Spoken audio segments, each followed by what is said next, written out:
5 panic mistakes on exam day. First one ಬಂದ್ಬಿಟ್ಟು skipping breakfast. See, you would have done too much of hard work for that one exam. So last ಮಿನಿಟಲ್ಲಿ ನೀವು breakfast ಮಾಡದೆ ಹೋದರೆ ಏನಾಗುತ್ತೆ, low energy, so ಅದರಿಂದ poor focus ಆಗುತ್ತೆ. ಇದರಿಂದ ನಮಗೆ ರೆಡ್ಯೂಸ್ಡ್ ಕಾನ್ಸಂಟ್ರೇಷನ್ ಇರುತ್ತೆ. So eat something light but nutritious. Last minute cramming, second one.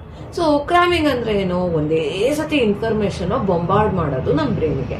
ಒಂದು ವಾರ ತಿನ್ನೋ ಊಟ ಒಂದೇ ದಿನ ತಿಂದ್ರೆ ಅದು ಜೀರ್ಣ ಮಾಡ್ಕೊಳಕ್ ಸಾಧ್ಯ ಇದೆಯಾ? ಇಲ್ಲ ಅಲ್ಲ. ಹಾಗೆ ಕೂಡ ಬ್ರೈನ್. ಸೊ ಏನಾಗ್ತದೆ, ನಮ್ದು ಶಾರ್ಟ್ ಟರ್ಮ್ ಮೆಮರಿನೋ ಓವರ್ಲೋಡ್ ಮಾಡ್ತಿದೀವಿ. ಇದರಿಂದ ಏನಾಗಿದೆ, ಬ್ರೈನ್ ಕನ್ಫ್ಯೂಷನ್ ಆಗುತ್ತೆ, ಪೂರ್ ರೀಕಾಲ್ ಆಗುತ್ತೆ. ಸೊ ಏನ್ ಮಾಡ್ಬೇಕು, revise your key points the day before the exam and not minutes before the exam. Next, comparing with others. So generally exam ಇನ್ನೇನು ಒಂದು ಅರ್ಧ ಗಂಟೆ ಇದ್ದೆ ಅನ್ಬೇಕಾದ್ರೆ ಎಲ್ಲಾರು ಡಿಸ್ಕಷನ್ ನಿಂತ್ಕೊಂಡ್ಬಿಡ್ತೀವಿ, ಸ್ಕೂಲಲ್ಲಿ ಇರ್ಬೋದು, ಕಾಲೇಜಲ್ಲಿ ಇರ್ಬೋದು. ಸೊ ಆ ಡಿಸ್ಕಷನ್ ಏನ್ ಮಾಡುತ್ತೆ, that will create self doubt about yourself.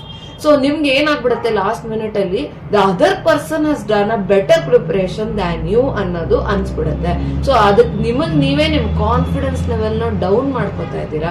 So ಆ ಕಾರಣಕ್ಕೆ ಲಾಸ್ಟ್ ಮೂಮೆಂಟ್ ಅಲ್ಲಿ ಬೇರೊಬ್ಬರ ಜೊತೆ ಕಂಪೇರ್ ಮಾಡಬೇಡಿ, ಇನ್ನೊಬ್ಬರ ಜೊತೆ ಮಾತಾಡಬೇಡಿ. Zip your mouth, stay calm, do deep breathing to calm your brain.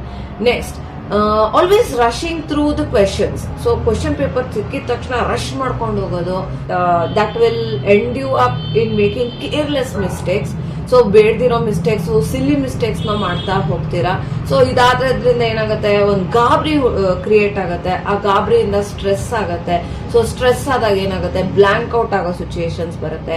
So lastly, starting with the toughest question. Exam start ಮಾಡ್ತಾ ಇದ್ದಂಗೆ ಟಫ್ ಕ್ವೆಶನ್ಸ್ ನಾವು ಫಸ್ಟ್ ಸಾಲ್ವ್ ಮಾಡ್ತೀನಿ ಅಂದ್ರೆ ಅದು ತುಂಬಾ ತಪ್ಪಾಗತ್ತೆ. ಸೊ ಟಫ್ ಕ್ವೆಶನ್ ಸ್ಟಾರ್ಟ್ ಮಾಡಿದಾಗ ಏನಾಗತ್ತೆ, ನಮಗ್ ನಾವೇ ಫಿಯರ್ ಇರೋ ಅಂತ ಸಿಚುಯೇಷನ್, ಭಯ ಪಡ್ತಿರೋ ಅಂತ ಸಿಚುಯೇಷನ್, ಸ್ಟ್ರೆಸ್ಫುಲ್ ಸಿಚುಯೇಷನ್ ಅಲ್ಲಿ ಹಾಕೋತೀವಿ. ಅವಾಗ ಏನಾಗುತ್ತೆ, ನಮ್ಮ ಸ್ಟ್ರೆಸ್ ಹಾರ್ಮೋನ್ ಕಾರ್ಟಿಸಾಲ್ ಇನ್ಕ್ರೀಸ್ ಆಗ್ತಾ ಹೋಗುತ್ತೆ. ಸೊ ಅದಕ್ಕೋಸ್ಕರ ನನ್ ಟಿಪ್ ಏನಂದ್ರೆ, stay with easy questions, go with the flow. ಆದಷ್ಟು ಮೆಸ್ ಅಪ್ ಮಾಡ್ಕೋಬೇಡಿ, ಫ್ಲೋ ಹೋಗಿ ಗೊತ್ತಿಲ್ದಿರೋ ಕ್ವೆಶನ್ಸ್ಗೆ ಲಾಸ್ಟ್ ಅಲ್ಲಿ ಟೈಮ್ ಕೊಡಿ. ಸೊ ಒನ್ ಸ್ಟೂಡೆಂಟ್ ಅಫರ್ಮೇಶನ್ ಹೇಳ್ತೀನಿ, confidence first, questions next. Thank you.